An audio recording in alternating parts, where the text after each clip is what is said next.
In response to the growth of the internet and the rise of personal home computers, it became clear that in order to transfer files from one system to another, a protocol was needed which can allow to access files on a remote device easily and efficiently. With other file sharing options, documents need to be uploaded manually or on an individual basis. While this may not be an issue for home users, but when you consider the sheer volume of data businesses deal with, it can add a large number of unnecessary steps to something that is supposed to be simple. Hence, FTP natively supports not only large file transfers, but these processes can also be entirely automated to save both time and effort. So, what's the problem statement? In this project, we have to develop a file transfer Android app that can be used to share data through Wi-Fi or hotspot to any other mobile phone, computer, tablet and laptop using file transfer protocol. This is to be done using the file sharing protocol using Wi-Fi and hotspot. Scope: file transfer can be done between individuals or in a group. The barrier of internet connection is removed. Since it is required to connect to connection using password, it is secure. FTP is 200 times faster than Bluetooth technology. Hence, also the transfer rate is up to 8 megabits per second. No USB cable needed anymore. You can wirelessly transfer your mobile content between PCs with no complex setup and no additional application needed. You can transfer photos, audios, videos, documents and all kinds of files of your mobile device. So let's see what is FTP. The FTP, the File Transfer Protocol, is a standard network protocol used for transfer of computer files between a client and server on a computer network. FTP is built on a client-server model architecture using separate control and data connections between the client and the server.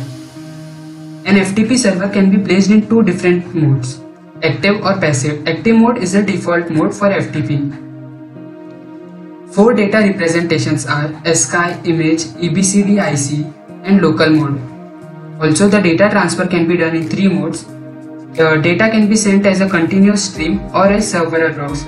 Also, data can be compressed using a simple algorithm. So let's see how an FTP connection is established between an Android and a computer. FTP uses TCP as a transfer protocol. Port numbers 21 and 20 are used for FTP.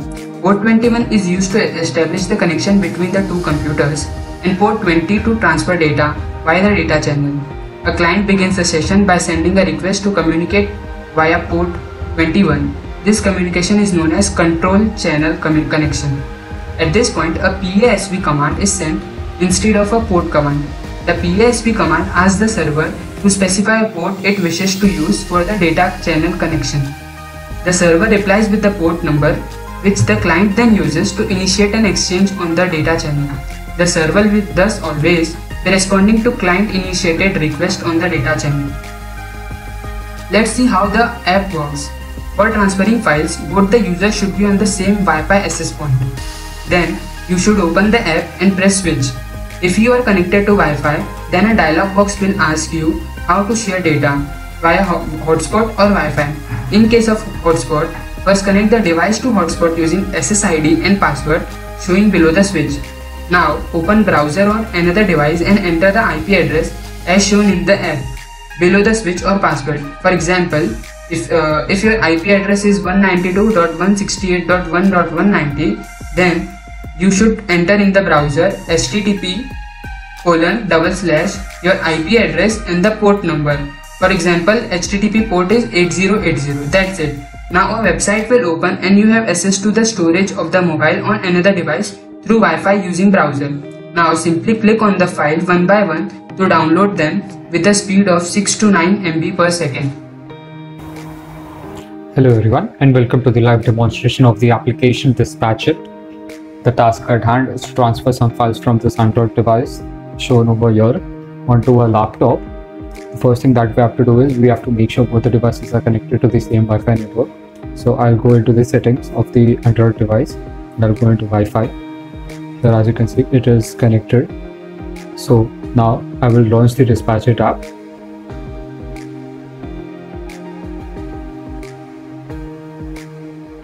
So it is showing me the current transfer stages, that is the file transfer is not running, and now this Android device is the center. So I'll just click on this switch present over here.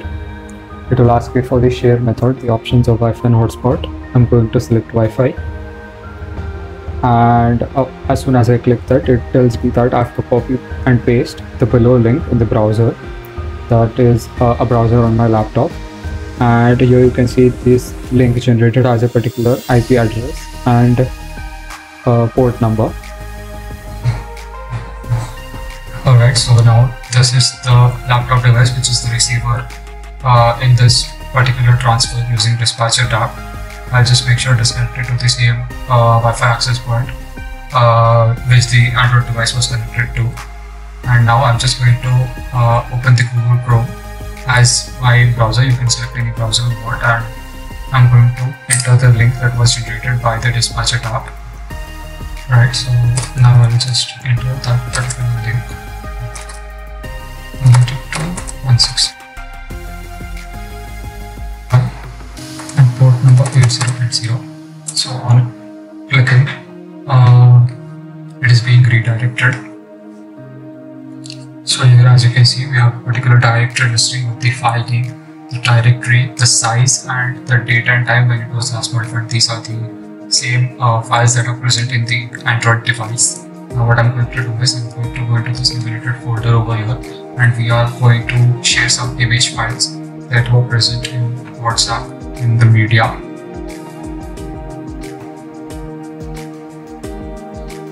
So as you can see, the process is quite simple. Just going to WhatsApp images over here. Now we also have the option of going to the parent folder. Here, as you can see, there are many images that are present, and I'm just going to select any particular image and download it.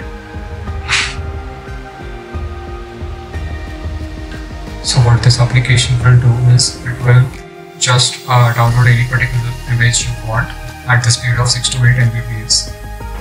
Right, now that the transfer was successful, we'll just switch off over here, and you can see it will show me the current status that the file transfer is stopped, and hence it was successfully completed. So as you can see, Dispatchit is an application that makes transfer of any kind of files particularly easy. Now coming to the features of Dispatchit. The first one is convenience. The wireless nature of such networks allows users to access data resources from nearly any convenient location.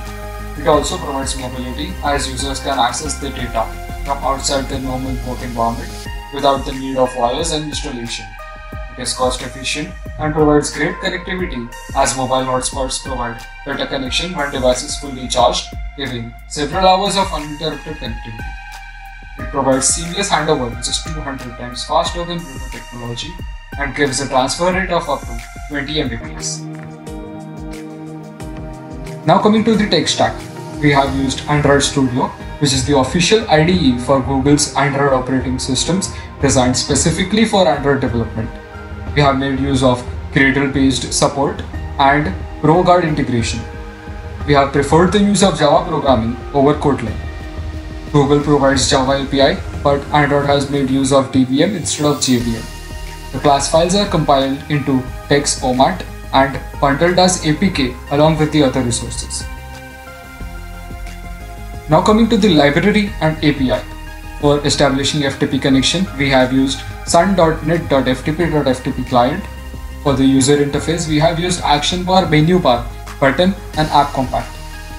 To enable applications or devices connected to the Wi-Fi hotspot, we have used local only hotspot.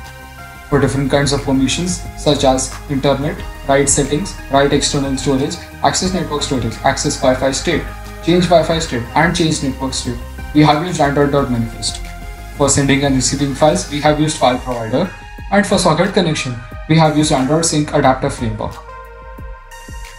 The future prospects of Dispatchit. It can be used in business considering the sheer volume of data most businesses deal with. Instead of FTP, SFTP can be used for providing better security. It can also be used in web browsers for download of remote files. Thank you.